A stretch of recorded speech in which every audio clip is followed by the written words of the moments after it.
The dark night of the soul is something that not many people experience because it is a very lonely, painful journey. But it is the best thing to ever happen. It's one of the things that not many are privileged to go through and get to the other side. It's something that requires so much discipline, so much resilience and perseverance because it will strip you down in ways that you never anticipated. It will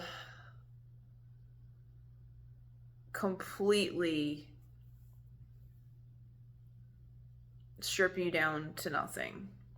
You will lose relationships, possessions, things that you used to love will no longer resonate with you. Nothing will make sense. All the things that used to make sense, it's like it just goes out the window because you're waking up to the lies that you once believed about yourself, about the world, about God. And it's a place where we go to die, but also it's a beautiful thing because we're reborn into a new creation if we allow God to refine us in this process and learn what we need to learn. It is such a beautiful process when we are given the wisdom to see it for what it is.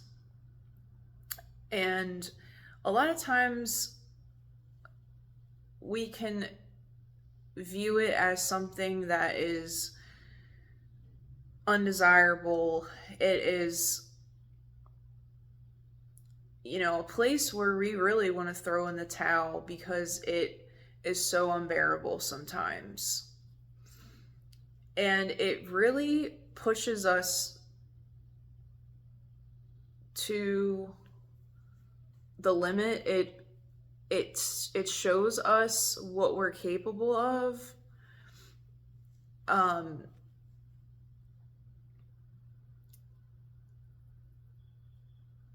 And it's something that is not an overnight process. It takes years. When I first started going through this process, it was in 2019. And looking back, I'm so thankful that I started this journey before COVID because that was a crazy time for the whole world. That was a time of a lot of fear and anxiety and confusion, and I got caught up in that very much so. Not so much the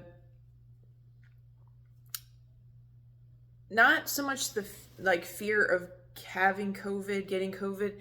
It was more the fear of like what is really going on here and what is going to happen in the future. And that period really exposed my fear. It brought my fear to the surface.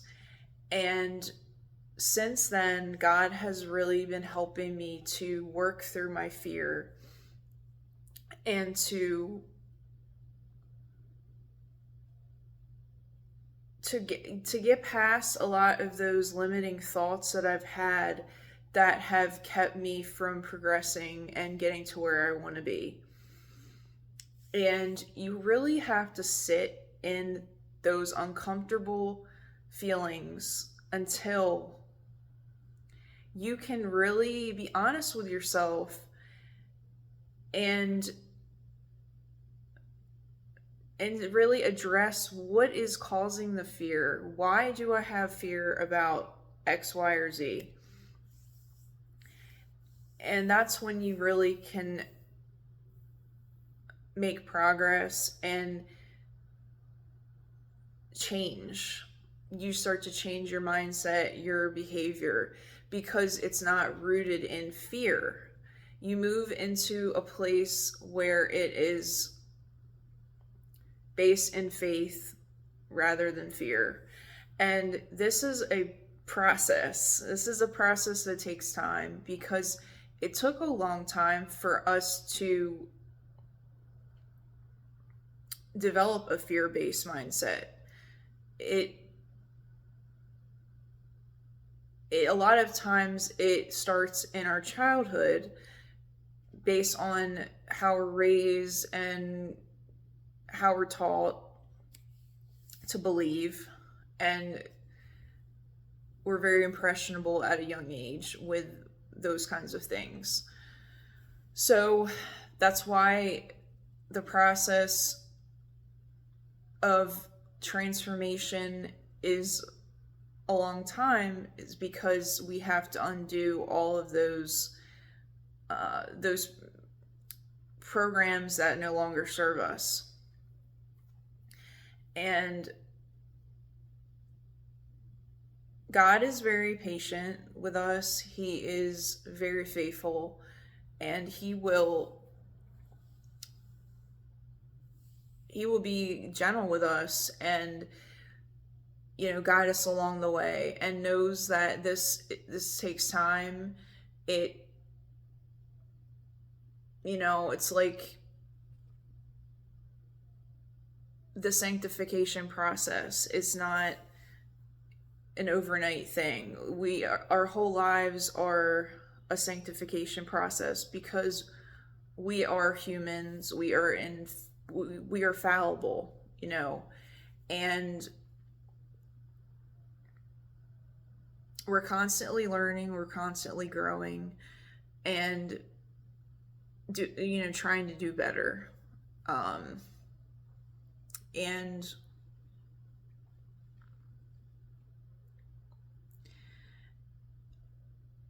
it's a slow journey, but it's so rewarding when you start to come out of it and you feel like you're emerging from the cave, so to speak, and you can see the light at the end of the tunnel. And because it's very dark, there's a reason why you hear the term dark night of the soul. It is so dark to be in it. It feels like this place of hopelessness, and you feel like sometimes you've been abandoned completely by God. And I think it's just he allows us to see how our minds have completely blinded us and kept us powerless because we allow them to. But a lot of times we don't have the knowledge that that's even happening. We're not aware. So he wants to, almost just like slap us upside the head. I know for me, it's like the Holy Spirit just like took a 2x4 up my head and was like, wake up. And a lot of times that's through pain. He uses pain to wake us up. And I'm thankful that he woke me up, because having the awareness that I have now about myself and about, just life in general, and really just being enlightened to the truth and gaining so much wisdom along the way. It is something you can't gain unless you go through it, unless you experience the pain and the suffering that comes with, walking on this narrow path. And yes, sometimes having more awareness can make us almost depressed, because it can sometimes be so much knowledge, that things we don't want to know, things we'd rather not know. As the saying goes, ignorance is bliss. A lot of times it is, because when you don't know, you don't have that burden that you have when you do know. And it might be heavy to know certain things, but allow that as a chance to share that knowledge or wisdom with other people that aren't aware.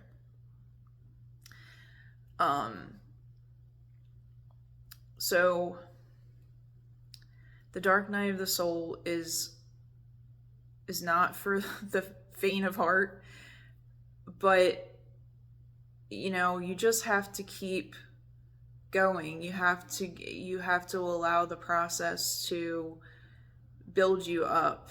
Yes, you're going to be broken down. You're going to be stripped down to pretty much nothing, because you have to be rebuilt into a stronger, better version of yourself. And the breakdown has to happen. That's just how it goes. Not just with humans, but with nature too. It's the same kind of pattern in nature as it is with us. So the dark night of the soul really, it brings clarity, it brings wisdom, and an inner strength that you never would have if you hadn't gone through this process. So allow it to just show you and teach you what you need to gain from that, and the rewards that you will have from this experience outweigh all the suffering that you will experience through this.